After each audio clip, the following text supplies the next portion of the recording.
Hello, everyone, and welcome to Outspoken Saturdays. Here at the Boston Public Library in the News Feed Cafe. As I just told you, my name is Amanda Shea, and I will be your host for today. For those who are not familiar with spoken word poetry, it is a form of performance art in which speakers express themselves verbally on a particular topic. Throughout the year, we have been centering poetry around what matters to you, which is also our tagline, if you didn't know that. So we wanted you all to pause and reflect during this season through poetry, through art, and through expressive feelings. How we feeling in this fall weather? Yeah, I wouldn't clap for that either because it's like, that's how it's giving. Before we start our series, we are taking submissions for October's Outspoken. Can I get some noise for October's Outspoken? Which celebrates Latin American Heritage Month. So if you want to sign up and or you've been watching through the program throughout this afternoon and say, hey, I too would love to be on GBH's stage, you can sign up right here at this black table with Juan Jose. Give him a wave, Juan Jose. Okay, it's a little mid in here. Okay. We need the energy high. I know we're in a library, and people are usually nervous, and they're like, but everybody's studying. But if you look over to your left, up on the top there are folks that are literally tuning in just like you. So don't feel shy. This is the time where you have the permission to make some noise. So can you make some noise before we get this program started?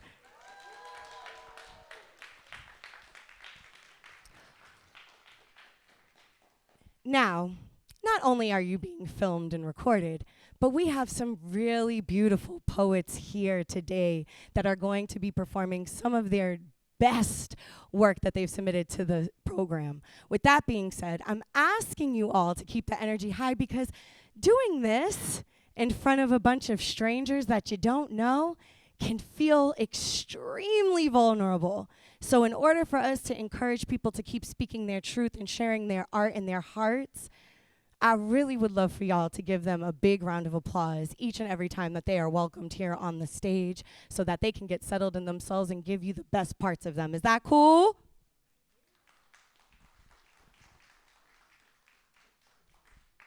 Okay, enough of me.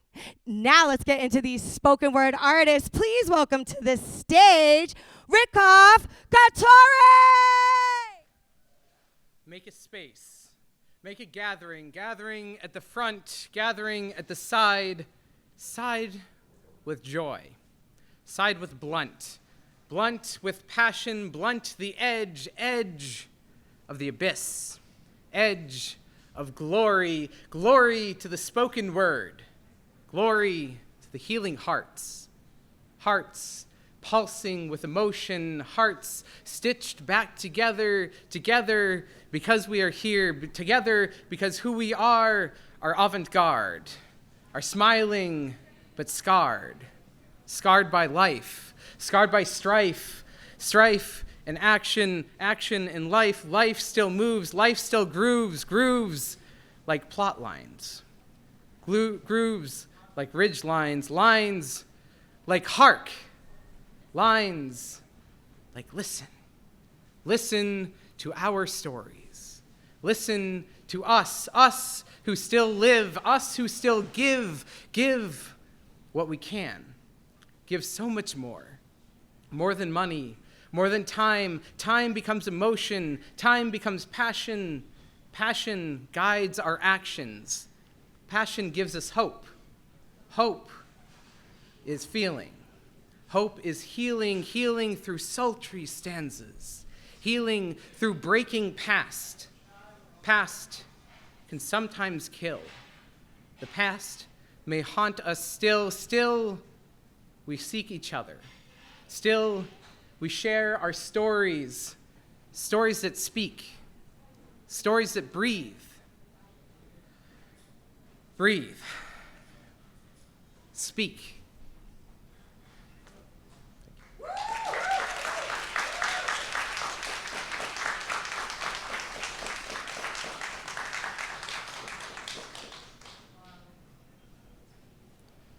an ode to scuffed knees and sunsets. As I kneel in the grass, in the dirt, on the gravel, on the stone, I am reminded of all the times when I would watch you get down on your stomach, on your side, on your back, wriggling like an earthworm, like a snake, searching for structure, feeling for framing. All self-assurance and silent composition as you lined up just the right angle until all the puzzle pieces clicked together. You always had this innate sense of knowledge, just to where to point the lens, where to plant yourself so something beautiful could bloom when the shutter snapped shut. Much like your father before you, you were, are, and always will be a shutterbug. Your subjects change with the passing days, but still you pocket memories and snap still frames with your soliloquies, sometimes subtle, sometimes stark stories instilled with words shaped with experience and carved from countless hours. The dark room in the basement of your childhood home may now be coated with dust, but it still lives on in memory. The heady fumes of developing solution, pages of hanging cameras, cases, and captured moments.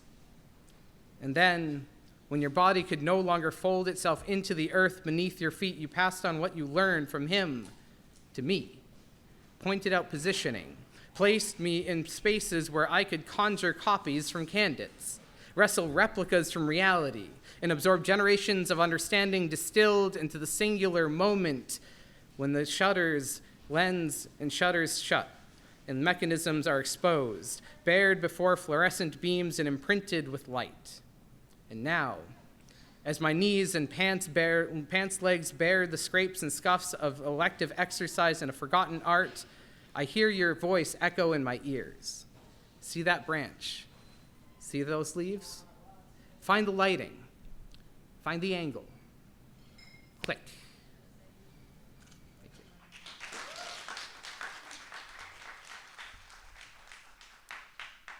Hi, welcome. My name is Oereishi Aeoma, and today I will be reciting a couple poems from my recent poetry book. It's called Being. The first one is titled Remember. It's me, we, come together, weather any weather. Connection means we're inseparable, able of flowing, harmonizing and synchronizing with time. Mime the divine. Through the grapevine, all we're told to be happy in love. Magic at its essence is not oppressive. There's no need to capture and release a dove. The goal is to cultivate places and spaces when and where to be. Pacing back and forth will only misshape your reality. Haphazardly, if not careful, many will weaken. Beacon, don't mope, become one. Together, we're brilliantly magnificent. Sour people are our people. Disregard how unscrupulous they stoop to trip. Here's a tip. Remember, all must heal from their past. Warmly embrace others in all your wake. No ache in sight. Insights hearts hold dear. Minds think clear. And many have yet to adhere. Thank you.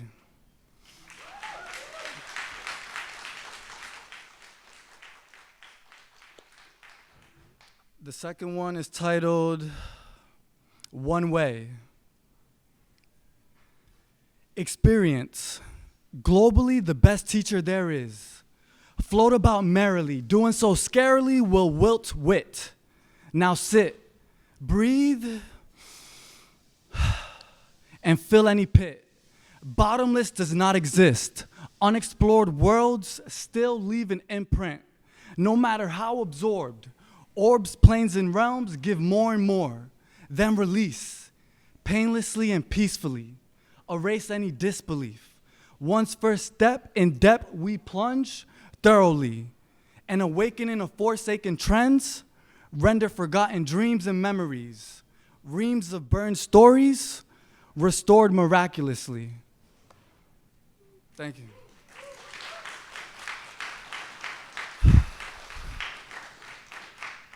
All right, and the last one is titled Perspective. This is a true story, a personal experience, and I wrote a book about this, so feel free to check it out. Like I said, my name is Oereishi Aeoma. Just type that in somewhere, Instagram, Facebook, Twitter, I don't know. Perspective, let's do it.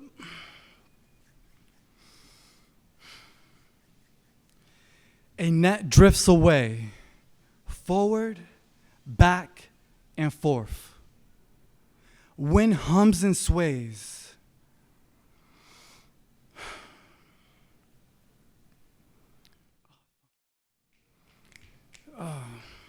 Wind hums and sways.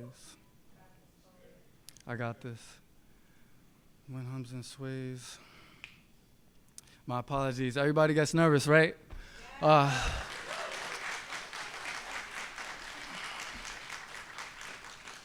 right, one more time. Let's do it. A net drifts away, forward, back and forth. Wind hums and sways. Wire briskly shimmers in the sun. A notice one could hardly see. Strings capture my wings. My body wriggles and twists. In a daze, I faint. Freedom bound, pain mounds and astounds, aloud. Damn, I'm so sorry, guys. I'm so sorry. Like I said, all right, so a brief backstory is I am a huge animal activist, and the other day I was hiking through the woods, and I didn't really know what bird banding was, so I went to go meditate, clear my mind, ground myself. Next thing you know, I hear a bird frantically, tweet and chirp and things like that. I approach the individual and I just ask him, hey, what are you doing? He tells me that what he's doing is state and government funded. It's bird banding, okay? Something that has been practiced for 200 years. So, like I said, it's very personal, and this is something that I recently wrote. Again, I apologize, but I will give y'all my best, okay? Okay. One more time. Third time is the third. Let's do it. Perspective. Let's go. What is it? A net drifts away, forward, back and forth. Wind hums and sways. Wire briskly shimmers in the sun. A notice one could hardly see. Strings capture my wings. My body wriggles and twists. In a daze, I faint. Freedom bound, pain mounds and astounds, a loud expounding shriek sound. Friend, befriend me, do so amicably. You'll peer further in. Every heart offers perceptive perspective, wisp of clarity. Bright as day in the night sky, bright insights one with awe can provide. Ask the bird, not the group that doesn't bother nor tries. Thank you.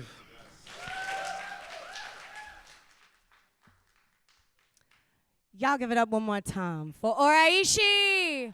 Make some noise. I want to say this publicly on the mic. Never apologize.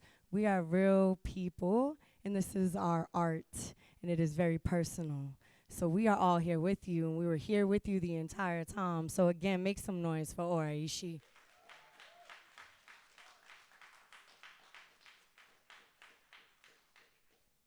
Are y'all ready for our next Outspoken Saturdays speaker? Please put your hands together for Maya Maria. In the vortex of dishwater, I am reminded of my mother's hands, tough and wrinkled and too busy for comfort, gripped by a house that could never be clean before her husband came home in a blur of construction dust. There's nothing worse than a man who hates his job. The shadows travel and fade into hours, and with each plate I remember my Nana, who was raised to nurture, never to hunger, who worked 30-hour trauma shifts, jaws deep in blood and bile, to come home and mince garlic, fold laundry, still in her scrubs. But there's a hummin' down the pipes, the echoes of unnamed mothers and daughters who had to birth and marry and drown in perfect order before my body could. I hear them scrubbing their lives away, early mornings into early mornings, husbands yelling at pruned wives, how they slip away unnoticed, wasting in the vortex, desperate to scour the past.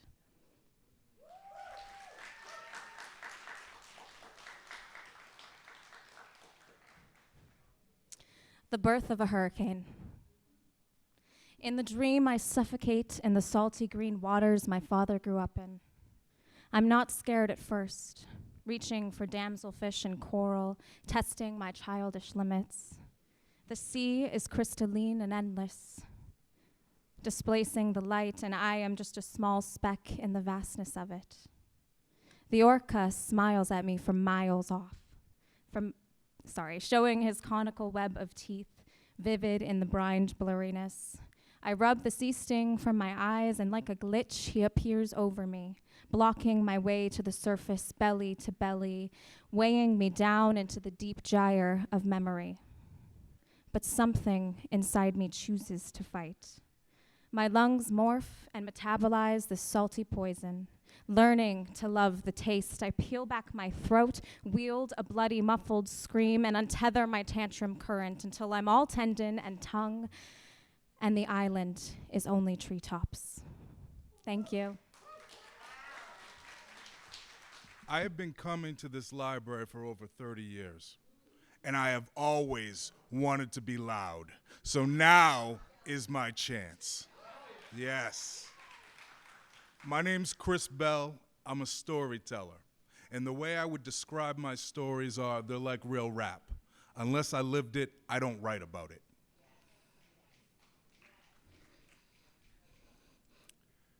It's 7 a.m.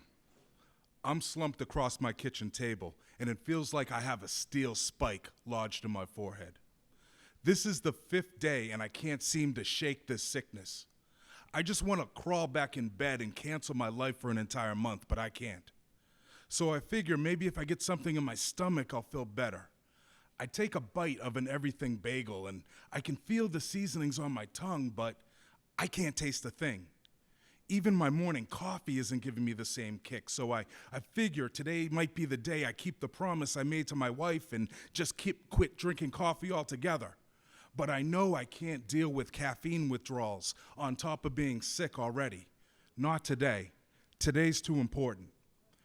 You see, 6 months ago, I came up with a business plan, and my boss liked it so much he wanted me to present it at the next big meeting. So for months, I worked nights and weekends to perfect this 20-minute presentation till all parts came together like a symphony. And today's the day. If this goes well, it could mean a promotion, and that would be huge for both me and my family. So my plan's simple: get to work early, organize my notes, and be at my best. Sickness or no sickness, I need to knock this presentation out of the park. So I throw some Tylenol in my bag and head towards the door, and God picks this very moment to remind me that I have children.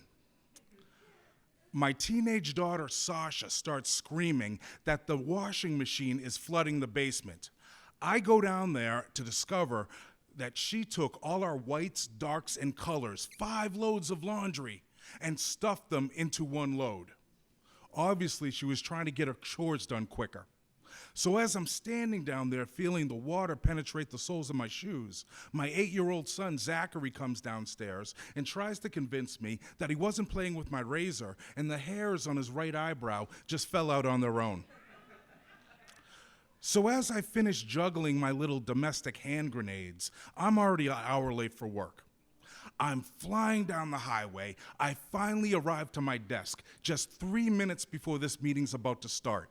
I'm sweating. My notes are scattered everywhere. I go to log on my computer so I can join the online meeting, and my screen greets me with incorrect password. And I'm thinking my password has always been the name of my first dog with a capital Y. or a lowercase I. But anyway, after what feels like an eternity, I'm finally able to reset my password and join the online meeting, only to be told I now only have 5 minutes to give a 20-minute presentation. Now, what happens next is a lot like watching me fall down a flight of stairs. I stumble, I stutter, and when someone asks me to explain the benefits of implementing my big idea, I load the wrong set of slides. My presentation ends with silence and blank stares. And I am so disappointed with myself. And I'm starting to think, you know what? Maybe that really wasn't such a good idea.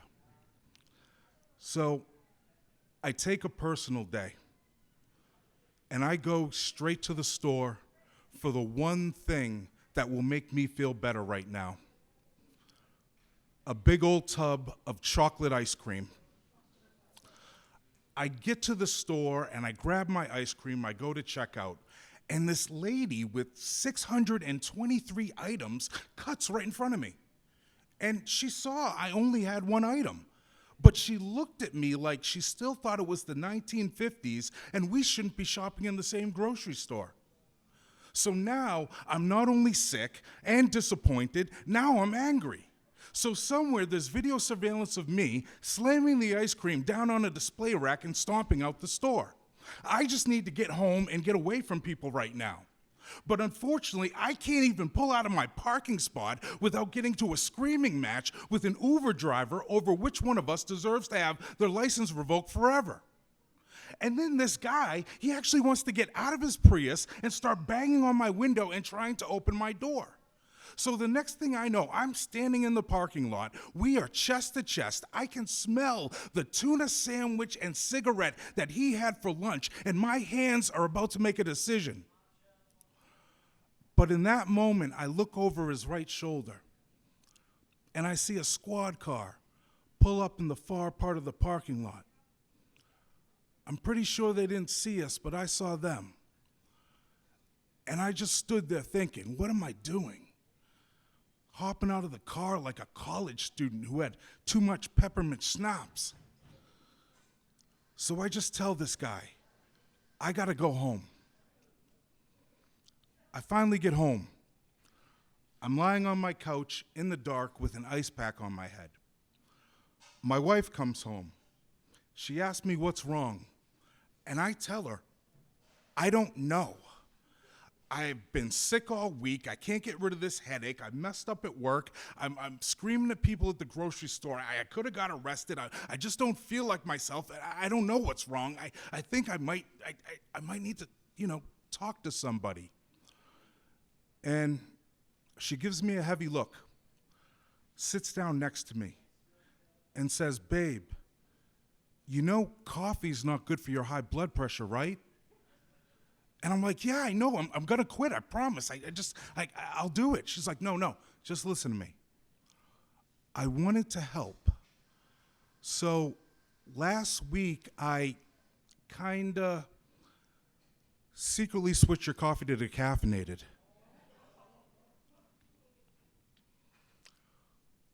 So after I came back from Starbucks with not one but 2 large espressos, it was a miracle.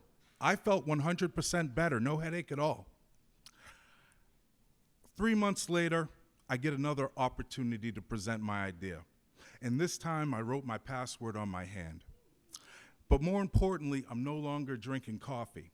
While my wife's heart was in the right place, her idea to have me go cold turkey almost killed me.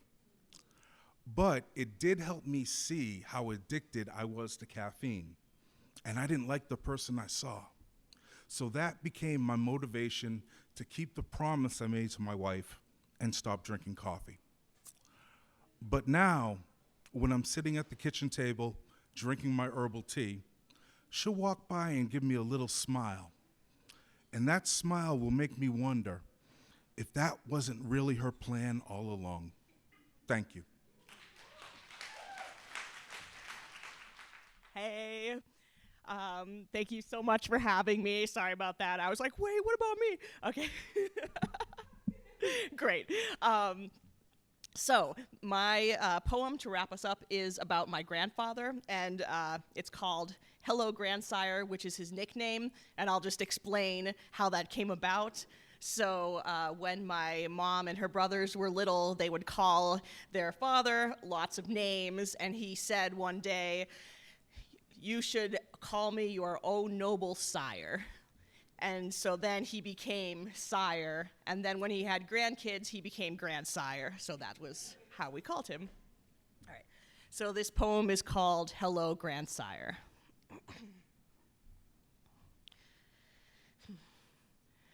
Whenever you left, I could never bring myself to say goodbye. So instead, I said hello. On your last day, you couldn't speak. I assured you that I would carry on your legacy, that all I needed to do was grow a beard and I'd look exactly like you. Your cheek muscles twitched and your eyes smiled. You were laughing. In the morning, my brain woke up, but my body wouldn't move. My dad knocked on my door, and before he said anything, I knew you were gone. Hello, Grandsire.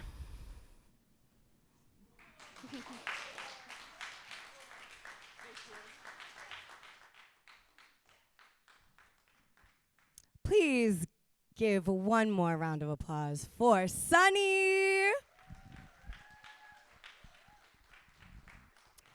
I also want to welcome back all of our speakers to the stage for pictures and all of the things so that you guys can follow them and talk to them and connect. I want to thank every single one of you all for joining us for this September's Outspoken Saturday. Please remember our next Outspoken Saturday will be on Saturday, October 5th, and you can sign up again with Juan Jose at that black table. Before we go, I want to thank our wonderful team here at the Newsfeed Cafe. Give it up for serving y'all all day. The Boston Public Library for having us here. And of course, our crew, Maddie Geyer, Juan Jose Cadena, and Sandra Lopez-Berg. Once again, my name is Amanda Shea. I am your host for Outspoken Saturdays here at GBH. Thank you all for joining us, and please spread the word, like, share, and subscribe, all things. Thank you, and have a beautiful afternoon.